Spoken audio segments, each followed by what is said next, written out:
एकनाथ शिंदे गुट के नेता संजय निरुपम ने कहा कि शिवसेना के सांसदों ने संसद के दोनों सदनों में वक्फ बोर्ड संशोधनों विधेयकों का पुरजोर विरोध किया। उन्होंने दावा किया कि उद्धव ठाकरे ने अपने सांसदों को फोन कर इस बिल के खिलाफ वोट डालने के निर्देश दिए हैं। मुस्लिम वोट और आर्थिक दबाव के चलते सांसदों को अपनी इच्छा के विरुद्ध जाकर मतदान करना पड़ा।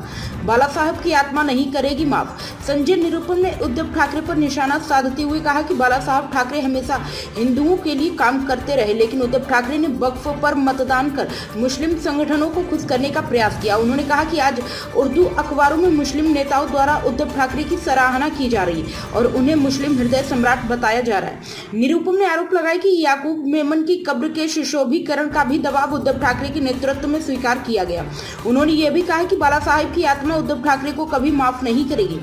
निरुपम ने ट्रैफिक के मुद्दे पर भी उद्धव ठाकरे को आड़े हाथों लिया। उन्होंने कहा कि अमेरिका का मार्केट, करेंसी मार्केट और कच्चे तेल की कीमतें गिर रही हैं, लेकिन उद्धव ठाकरे को इस पर बोलने का कोई अधिकार नहीं है। उन्होंने दावा किया कि जब उद्धव ठाकरे बीएमसी में थे तब उन्होंने कॉन्ट्रैक्टर से दलाली और कमीशन लिया।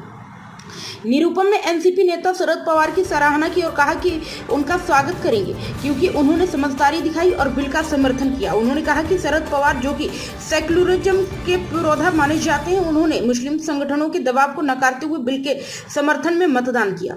संजय निरुपम ने शिवसेना यूबीटी पर कांग्रेस के रंग में रंगने का आरोप लगाया। उन्होंने कहा कि उद्धव ठाकरे ने शिवसेना को कांग्रेस में तब्दील कर दिया है। मुंबई में 2-3 विधायक केवल मुस्लिम वोटों के सहारे जीते हैं और उद्धव ठाकरे भी महाराष्ट्र में कांग्रेस का वोट बैंक बनाना चाहते हैं। उन्होंने यह भी कहा कि उद्धव ठाकरे की यह रणनीति हिंदू वोटरों को नकारने की दिशा में एक बड़ा कदम है।